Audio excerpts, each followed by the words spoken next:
ano? Kung very high yun, ano kaya yung rango nun? Si very high person.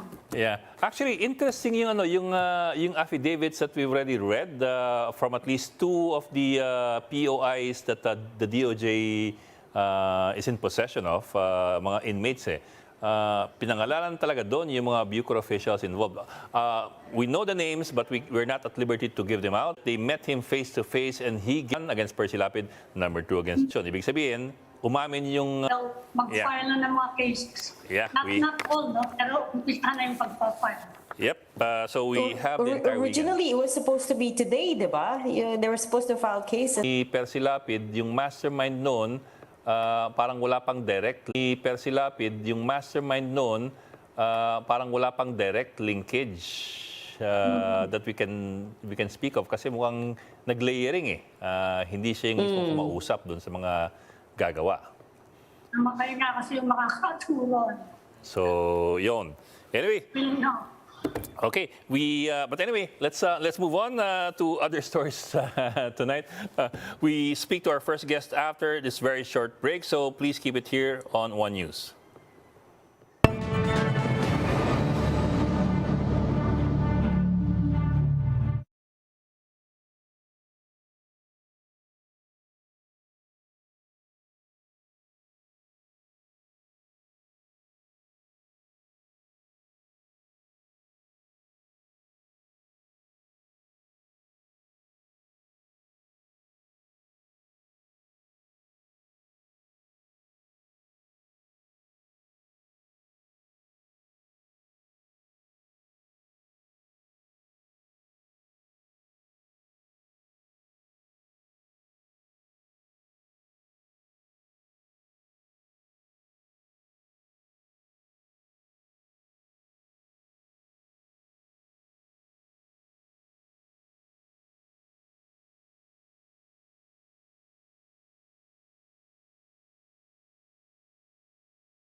We did not fail the audit. That's what the DOTR and the Maritime Industry Authority say amid deficiencies raised by the European Maritime Safety Agency or EMSA. We bring in Sonia Malaluan, the OIC Deputy Administrator of MARINA. Ma'am, maraming salamat for joining us tonight and welcome to the Chiefs. Good evening, Ed, and good evening to everyone. Well, ma'am, thank you for joining us. Ma'am, let me start off with this. I'm just worried kasi na baka we're getting stuck with semantics eh. Exactly ano po yung nangyari with EMSA, with the European Maritime Safety Agency? Did we meet the standards given by EMSA or not? Kahit po, wag muna tayo dun sa naban ba tayo hindi kasi mukhang mayroon pa naman tayong palugit eh. Did we meet the standards as given by EMSA or not? Okay. First of all, I would like to clarify that it's not actually the standards of the EMSA. We are implementing standards, and watchkeeping for seafarers adopted by the International Maritime Organization. Okay. So wala pong ibang standards na ini-implement ang so there's only one, in other words. Historically, ginagawa talaga ng EMSA yung inspection and audit ng ating mga maritime education, training, and certification systems. So, since 2006 pa po ito. So, every time, there are different findings. Pero matagal na, Miss Malaluan, medyo matagal na. And lagi yung sa training, pero hanggang ngayon, ganyan pa rin. It's similar problem in certification, kulang daw sa training yung mga seafarers natin. Ano ba talaga ang problema ngayon? Kasi yung last inspection, 2020. So ngayon, okay, we had 2 years of the pandemic. Anong problema talaga? Thank you, Ms. Ami. No, yes, that is correct. Since 2006, ino-audit na po tayo ng EMSA. So, and in fact, seven inspections and audits conducted until now. But I would like to highlight na until now, we are still recognized by the European Commission since lahat ng but iba-iba po eh. So it's like a continuing process na i-correct natin yung iba, may ilan namang makikita ulit na areas for improvement. But dito po sa latest natin na inspection in 2020, medyo ang focus or yung kumbaga paulit-ulit, meron pong nakikitang findings sa ating maritime education. Yes, so ano po yung finding niyon? Yes. Well, una po, ang isang area yung mismong program and course design. May problema po tayo doon. May problema din po how the monitoring and evaluation are being conducted. There are also findings on the examination and assessment of competence. Meron ding 1 or 2 on the facilities and equipment as well as on tinatawag po nating onboard That they've raised, and ano to, paulit-ulit na issues that we weren't able to address, or are these all new? To be honest and to be specific, actually, ang pinakamarami po nating findings is like in 2,658. 158. In 2010, there are 24. In 2017, I guess there were 42. Ang pinakakonti lang po natin was in 2014. We had 6. So it means nag-iiba-iba po yung mga findings. At meron nga super marami, meron naman din konti na. So meaning, may na-address tayo, meron ulit nagka-come up na bagong nakikita sa sunod nilang audit. Kasi kung nagkakandak po sila ng audit and inspection, nagsasampling lang naman din po. Hindi naman po lahat, each and every school, each and every training centers, pupuntahan nila. So it's like mag-identify sila and by sample, yun yung may makikita silang findings. So it does not necessarily mean na the same, but could be in the same key area, but the deficiency could be different. I see. So sa lagay na to, nag-improve na pa nga tayo. Yes, actually, because in 2012, there was actually a threat to withdraw the recognition. Basically and mainly because during that time, there are 11 government agencies who are involved in the certification, in the accreditation, and everything related to the implementation of the STCW convention na tinatawag natin. So it was addressed when the Republic Act 10635 was issued in 2014, giving MARINA the full authority as the single maritime administration. So after po ng 10635, meron na lang pong MARINA, CHED, and the Department of Health for the medical standards. So from 11, naging 3 na lang po yung nag-i-implement. And under RA 10635, as the single maritime administration, si MARINA po yung responsible to ensure that we are giving the convention full and complete effect. Did that help, giving MARINA the full authority to look into this? Or Yes. did it... Yes, in fact, as I mentioned earlier, in 2014, we only had 6 deficiencies. Mhm. So not as many cooks spoiling the pot. Yeah, so to speak.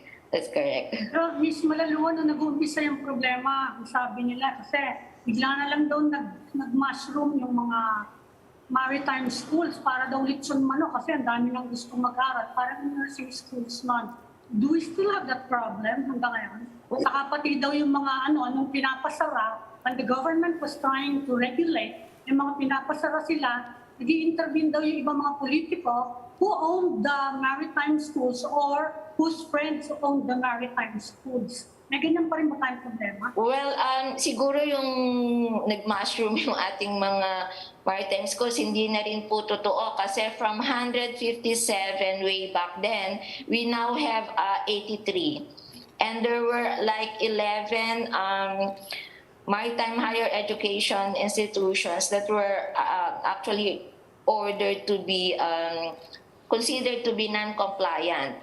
But we have to understand that there is a due process. So kung mag-apila po ang mga to, pumunta tayo sa court, then we cannot implement the decision made by CHED. So may lag time po, may time for them to correct and kumbaga implement sila ng mga changes and innovations to comply with the requirements. So hindi po yung pag sinabi ni-recommend ni MARINA at inapprove po ng CHED, Commission and Bank, hindi po kaagad-kaagad ni-implement yung closure or non-recognition of the course because may due process po. So kung mag-apila sila, then hindi pa immediately executory yung decision. Ang sabi ni Transportation Secretary Jimmy Bautista, meron daw mga schools na kulang sa equipment. And in fact, isa yan sa complaint ng yung mga estudyante mismo na yung mga test daw nila, yung mga applications nila na babagsak sila dahil kulang nga sa training, kulang sa facilities for the proper training. Tama ba?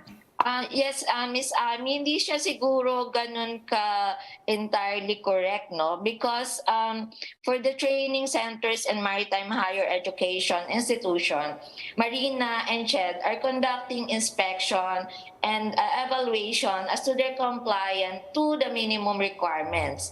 So kung na-accredit sila or na-recognize yung maritime courses, then they have complied with the minimum requirements. Alam mo, Miss Ami, kung saan yung problema. Minsan merong simulator or merong laboratory, but we found out others are not using the facilities regularly. So yun yung we need to improve naman sa MARINA side talaga, yung aming monitoring. Kumbaga to CHED, hindi pala pinapagamit sa estudyante para hindi masira yung mga equipment. So that's one thing. Second is, meron nga silang equipment, nag-intake naman sila ng sobrang estudyante na hindi na ideal yung number to learn the findings ng EMSA. And we will be implementing like a computation of the carrying capacity of the equipment. And again, the key and critical area there is how to monitor again yung capacity. But we will have the computation of the capacity for each equipment so that we have really indeed yung basis and pare-pareho sila ng gagamiting standard. Kasi kanya-kanya sila ng pag-implement ng kung ilang estudyante yung kaya nilang ma-accommodate to use the particular equipment.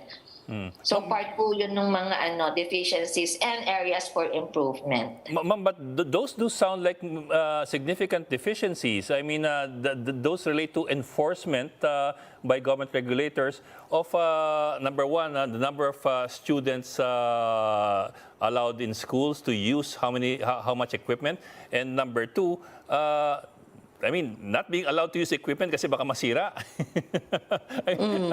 It's almost funny. Although maybe not all, but there are few. And ang problem kung na-tempohan ng audit.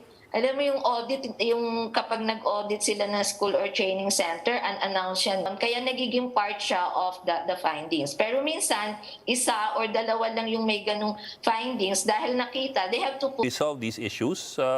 And how much time do we have left to resolve these issues? Actually, the deadline actually has lapsed, no? We have submitted na our response to the assessment report. Ang submission natin dyan, like I said, for the facilities and equipment, we have developed the carrying capacity standard determination of the carrying capacity. And another initiative that we will be implementing more reliable and more accurate yung ating pag-conduct and pag-assess, no? But yung initial nating corrective action is the carrying capacity. Second is, of course, yung institutionalization of talagang matinding monitoring and evaluation. Although on this aspect, medyo challenge din yung organization, no? So, of course, it depends on the capacity doon sa mga schools and training centers to ensure na round the clock kapag may estudyante, they are, even the former administration pa, issued na penalties that is deterrent, na kumbaga kung mahuli ka, mas malaki yung will form part of all the improvements and the whole volume. Yung number natin sa Pilipinas is talagang marami. So we don't itaboy natin yung mga interested students, no? That's why we really have to increase the capacity and make sure that the schools and the training centers have this capacity. How soon can we get these improvements going, ma'am, for a Senate inquiry? Several years in terms of the training of the seafarers, and she says there's inadequate protection for them. So I'm sure you will get asked that should you be called into the Senate inquiry. And so again, I'm just wondering, how soon can we make these changes happen? Well, we have the corrective actions for the 23 grievances in the recent inspection. We have actually implemented, we have 21 corrective actions, and we have completed 18. The latest, I guess, will be your course packages. Anyway, the new course package kasi will, we started the implementation this year. So all those taking the first year of the BSMT or the Bachelor of Science in Marine Transportation and the Bachelor of Science in Marine Engineering, first year takers sila this year.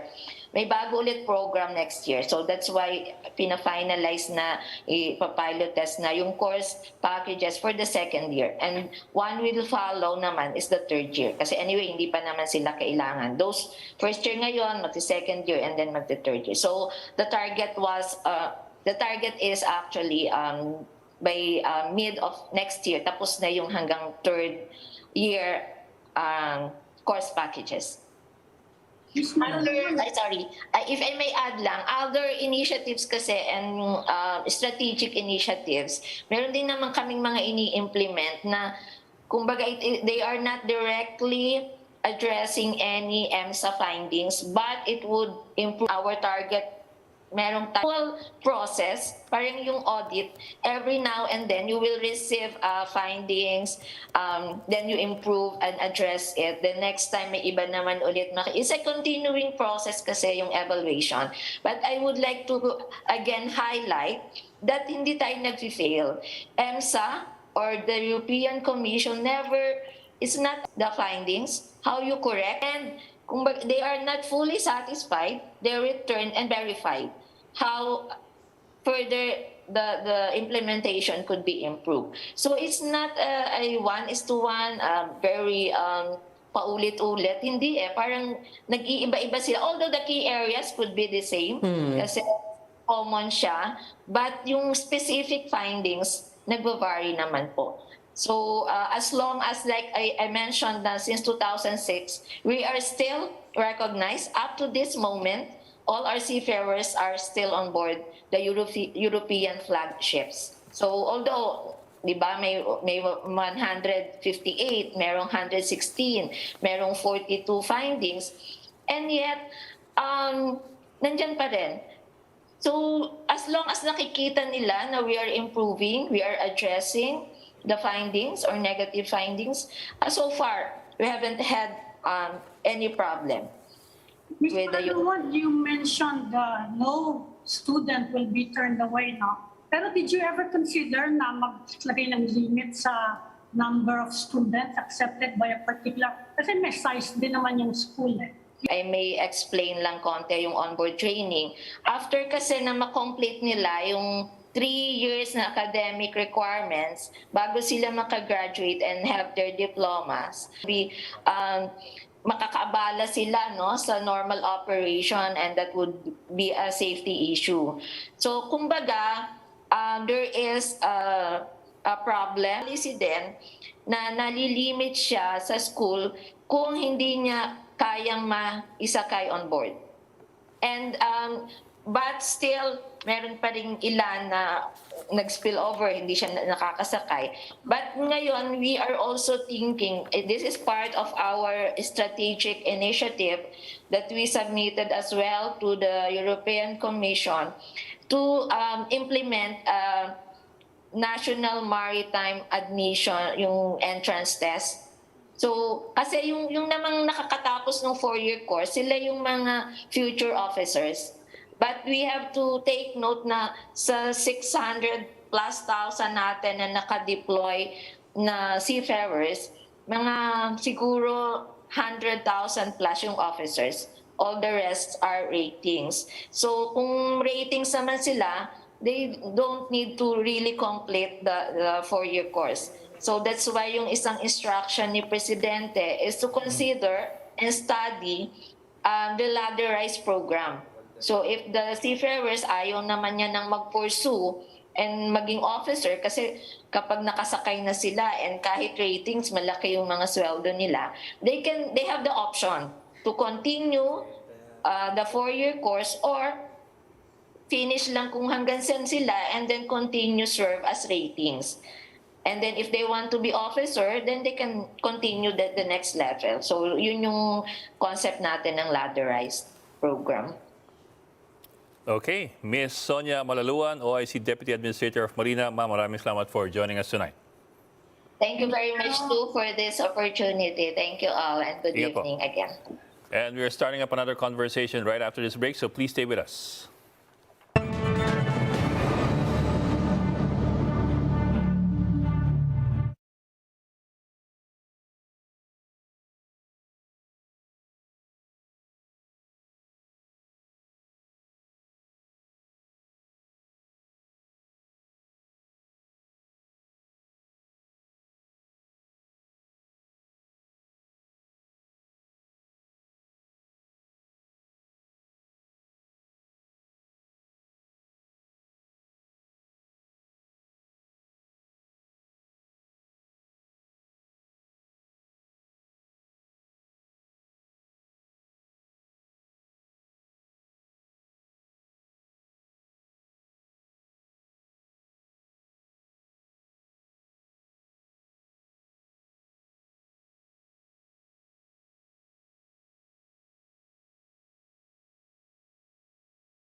Inflation shot up to 7.7% in October, the fastest pace in over a decade.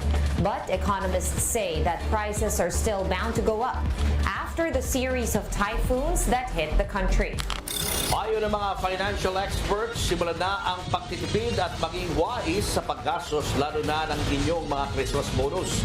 Hindi lang dapat siya nakalimit sa pagbabawas ng gastos, dapat naghahanap tayo ng extra ways on how we can make money also. Para sa isang mamimili, katulad nyo, I wish na ito na yung peak, ano? But of course, as your national statistician, nakikita natin yung mga datos. Sabi ko nga, medyo may push tayo dito sa food prices. Substantial probability of an increase. In other words, it's not certain that this is already the peak. Welcome back to the Chiefs here on One News. The country's inflation rate skyrockets to 7.7% from 6.9% in September. This is the fastest rate in nearly 14 years.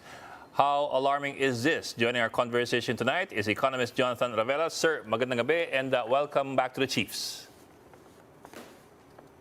Good evening, everyone. Thank you, sir, for joining us. It's really challenging to see inflation at these levels, no? Yes, sir. Sad to say that it will remain elevated till global commodity prices have eventually started to peak, no? Yes, sir. So yan ang challenge natin. Plus the calamities the impact will really probably cross the year. No? It will probably until the first quarter of 2023 that we'll see elevated inflation. Yes, sir. Pero sir, siguro naman, alam naman yun siguro yung tatanong namin sa inyo kasi I'm sure you've been asked this several times, including in the previous program where I joined you as well. How high could it go kung wala pa tayo sa peak ngayong Nobyembre? How high could it go before the first quarter of next year? I am expecting probably inflation to peak close to around 9.1 to 9.3%. And that's, I suppose, December?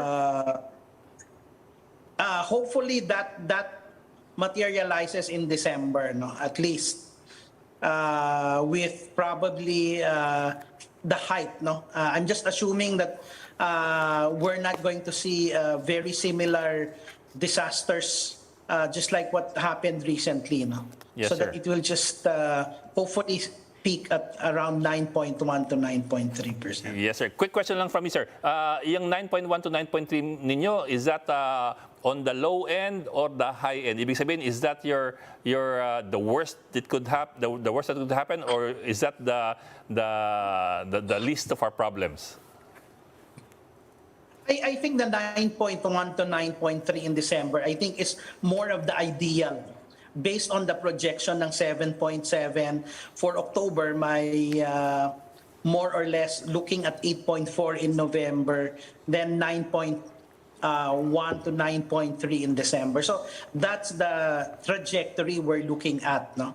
So that also means the exchange rate will probably stay between 58 to 58.50 by year end. Mm-hmm. Well, what So that could change. What can temper the rate? You mentioned na wala pa tayo. Eh sabi ang report from the US, medyo babagal na daw ang US Fed, not so aggressive anymore. Will that also help? Saka, syempre, mukhang magkakatagalan ng Russia, medyo out of the question na. Pero, yun, what factors can temper the inflation rate? Well, at this point in time, we've seen the central bank taking a more aggressive stance on inflation, and they're keeping the 75 basis points. So I'm expecting that between now and December, they'll raise rates to 575. So that's 150 basis point increase between nitong November 17 and the last meeting. No? So that's 150 basis points that they'll probably do. So we'll be at 5.75. These are already pre-pandemic levels. In fact, mga 2008 levels na yan. Eh. So that's actually a show of commitment that they're really trying to put a cap on inflation. And even in the US, and historically, dapat umakyat talaga yung interest rate over the inflation para makita talaga natin na magpipik. No? So, although hopefully we don't go through that situation na kailangan talagang pataasin pa natin yung overnight rates higher than 6%. No? But John, to be honest, parang that's where we're headed because we're already at what, 5%? And the BSP, the Bangko Sentral, has already said kailangan nila sabayan yung US Fed because the US is also having trouble containing inflation. So parang we're just playing catch up, right? Parang paabot tayo ng percent. No, I think that is what's happening now. This is the after fact. You have to understand that our central bank tried to play the balancing act by keeping an accommodative policy in the first half. But eventually, did they play a balancing act or were they slow to act? Now, I think it's a balancing act between growth and eventually trying to contain inflation. So right now, it seems that you'll have to throw the growth factor away and just focus on trying to trump inflation at the moment. So you can't have both. So that I think the key strategy now really is two things. Try to put a cap on inflation and hopefully try to prevent further peso depreciation to lessen the impact on inflation. Pero sir, yeah, I understand what you mean. To control inflation, di ba, they raise interest rates, mop up liquidity, make it more costly for people to spend. Pero may trade-off din yan. And is it worth the trade-off? Yes, if well, at this point in time, the balancing act is there because there's no other way at the moment. Because if we don't raise interest rates sparingly with the Fed, then the inflationary pressure of further peso depreciation will add to the inflation. So that's going to, again, create an impact on the economy, a slowdown talaga. Especially we import a lot.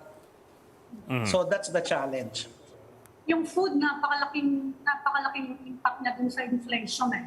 In that area, what can the government do by way of intervention? O may magagawa ba at this point? Well, eventually what they've done already is the extension of the, it's more of tariff relief, no, which was already started by the previous administration. The tariff, isa na yung tariff relief and then allowing more importations to come so that the prices will come down.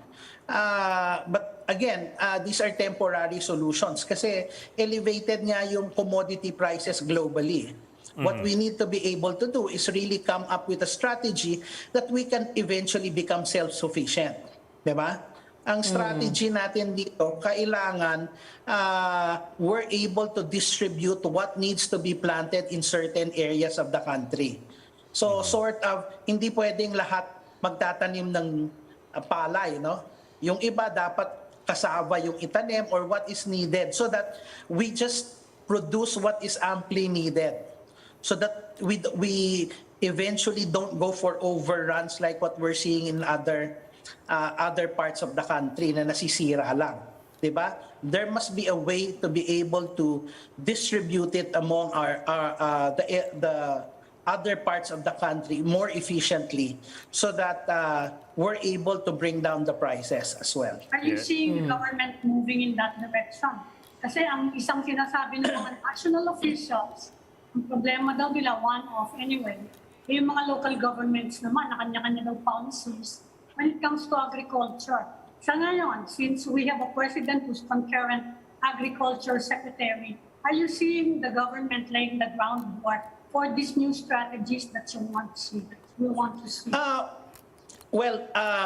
Si Sec RC was moving in that direction. No, he was stating focus on the agri sector, but again, it's actually the planning and implementation. Kung sisimplihan lang natin in Sesame Street language, we do what the king wants. So kumbaga, kung sinabi ng hari, gusto ko puro pakwan, hindi pwedeng putong pakwan lang yung kailangan natin gawin, di ba? Kailangan may variety. Kung gusto niya ng potato salad, may gagawa ng potato salad, may dadala ng pakwan. Dapat ganun yung kailangan natin gawin. I-rationalize natin yan sa buong Pilipinas, sino magtatanim nito. And then, make sure that we're able to eventually transfer this produce properly in an efficient channel.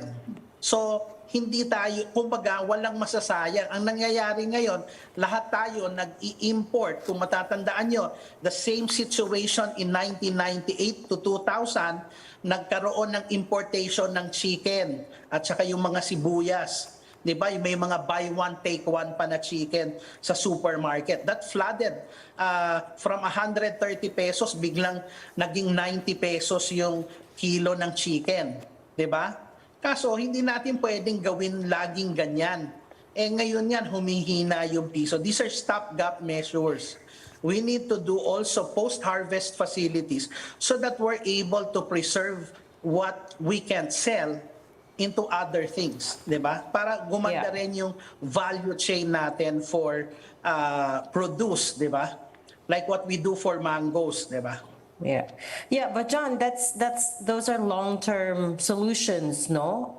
And I have to agree with Ami here, which is that as far as the Agriculture Secretary is concerned, aka the President, we haven't seen much by way of major initiatives to improve food security, unless I'm mistaken. He mentioned this in the State of the Nation address, but again, the proposed solutions are not going to happen overnight. So the only intervention that they're doing is, number one, allow more importation. Second, that is providing subsidies to various sectors. That's the only thing that they're doing right now. Until we have a clear-cut solution that is implemented, we're all going to feel the brunt of elevated commodity prices. So the key strategy everybody has is very simple. Kung maikli ang kumot, matutong bumaluktot. Diba? And when it comes to food, we need to be able to recycle the way our food is. Kung pritong isda ka sa umaga, sarsyado ka sa tanghali. Diba? So you want to be able to maximize your food strategies at home. Diba?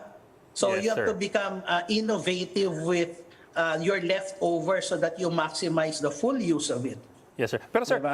are we on the way there? I mean, I think that's what that's where Ami was headed. Kasi for the longest time, everybody, all the administrations have been talking about food security, about high value production and all that, and short-term solutions. Itong mga importation. Are we anywhere near? Are we headed anywhere near near that long term that everybody's been talking about? I think the direction is there. I think we've seen that in SEC-RC, the President in his State of the Nation address. It's just that, again, since the 1990s, the challenge of agriculture has been there. So, kailangan talaga, meron lang mag-champion yan na coming from it has to be Yes, the sir. strategy that is the way you cook bibingka. Merong May fire taas, may on baba. top, may fire sa bottom. There might be on the top of government, they've already initiated it. But you also have to look at the farmers. Yung iba, Yes, sir. gusto nilang ibenta yung property nila kasi ayaw na nilang mag-agriculture. Yes, sir. No? Just Yeah. like right now, what people are doing, like myself as a financial literacy advocate, we teach farmers to teach their children to TikTok their produce para mabenta nila online. Di ba? Kasi you want to encourage the farmers to produce more. And the only way that they can eventually have a better share is they're able to sell it directly to consumers. And they can do that digitally. Yes, sir. No? Yes, sir. Whether it's an app or just Facebook. Yan yung kailangan natin suportahan. Di Yes, ba? sir. Yes, sir. So Actually, sir, we've seen that during the pandemic. Yes, sir. Actually, sir, I get what you mean. It's just that I may as well say it. All the other administrations in the past have also stated their vision of empowering the farmers, building farm-to-market roads, reducing the cost of production, increasing the value of their crops. I mean, all these wants have been stated in the past. But it all always boils down to tinuloy ba o ginawa ba o di ba? I mean to enunciate a policy is good, but to find a way to establish and implement that policy is, I suppose, what makes or breaks it. I think you're right. I think the situation is here.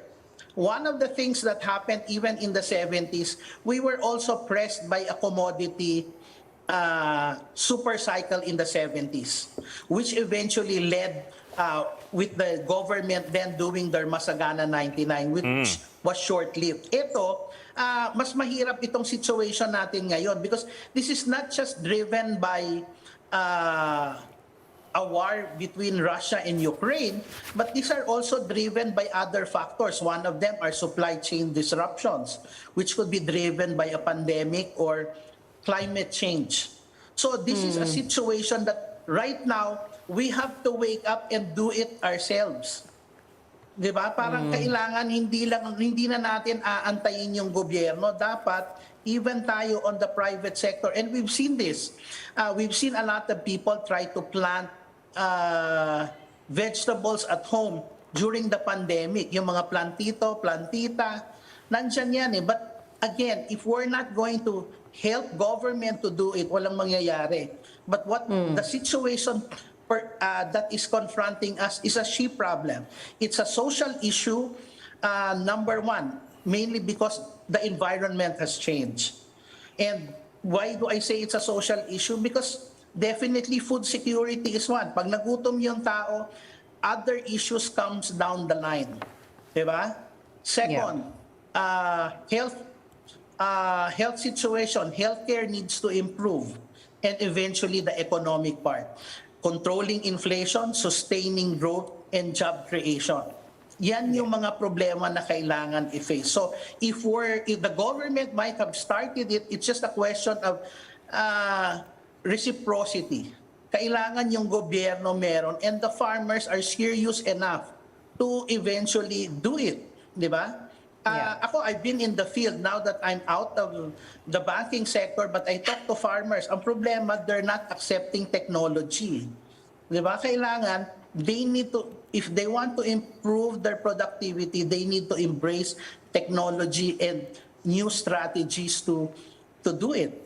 Di ba? Yeah. So yan yung mga problema that we all face. But the situation is forcing us to wake up because there's climate change. And then, John, just very quickly before we end from me, as we know, the peso has been depreciating a lot, and the Bangko Sentral has begun defending it using our dollar reserves.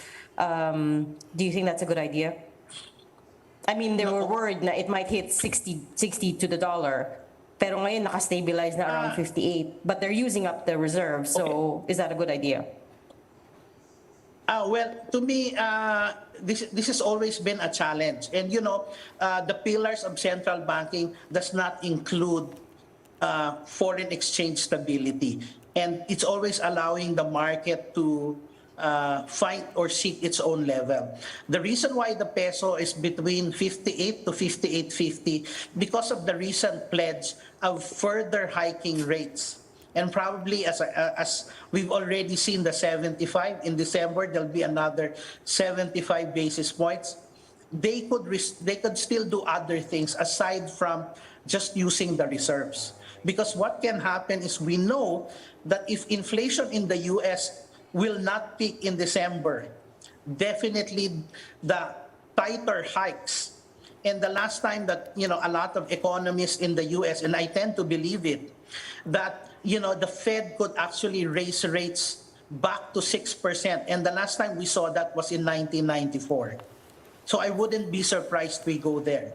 So if we go to that level, the peso will further really go beyond 60. And allowing a correction will only mean a lot of speculation to buy the dollars at a cheaper level and allowing the peso to go beyond 60. So that, I think, we need to be wise, because you have to also see that the inflation today is not only driven by supply side. If you look at the services, inflation have also increased. What does that mean? There's some demand component because the economy has already reopened. So we are really seeing a combination of demand and supply factors that's driving inflation. And that's quite a difficult path because you're seeing people really spending, but also the cost of producing products are more expensive. Diba? Especially kung nakawala ka na sa kulungan mo ng almost 2.5 years, you'd want to treat yourself outside. And that's actually creating your demand. No? Ito yung sinasabi nating chain of demand that we saw in the fourth quarter of 2021. And that's also been driving the economy since then. A short-term forecast lang. Are you saying belt tightening will be inevitable as we go into Christmas? Merry Christmas ba tayo o sad Christmas? Well, talagang kailangan, mukhang sad to say, talagang yung Noche Buena mo, kailangan yata tipirin mo. 'Di ba? Hindi ka na bibili ng hamon na baka kailangan cooked ham na lang. 'Di ba? So I think it's really going to be a much belt tightening, as you said, over the next maybe 1 to 3 months, until such time we get to see elevated inflation. Commodity prices globally have slowed down. So this is really a challenge. So talagang the government might have to raise revenues or new taxes to be able to deliver infra spending and sustaining the potential support to the most vulnerable sectors in aid. Yan yung problema natin. So that's the sad reality. Okay, baka yung ham maging hamburger. Kaya nga sabi ko, very simple, that I tell those that are my subscribers, no, and clients, I only have 3 letters and 1 number. BBM, babagsak muna bago babangon muli. That's my outlook for 2023. Okay. Ayan, okay. Okay, and on that note, maraming salamat, sir. Mr. Jonathan Ravelas, Thank you. ang ating guest na economist, sir. Maraming salamat for joining us tonight at ingat po parati. Thank you. Thank you. Bye. And that's it for the Chiefs. We hope to discuss here. We'll keep the conversation going. I'm Ed Lingao. I'm Regina Lay of One News. I'm Mami Pamintuan of the Philippine Star. We are One News, all sides, all the time.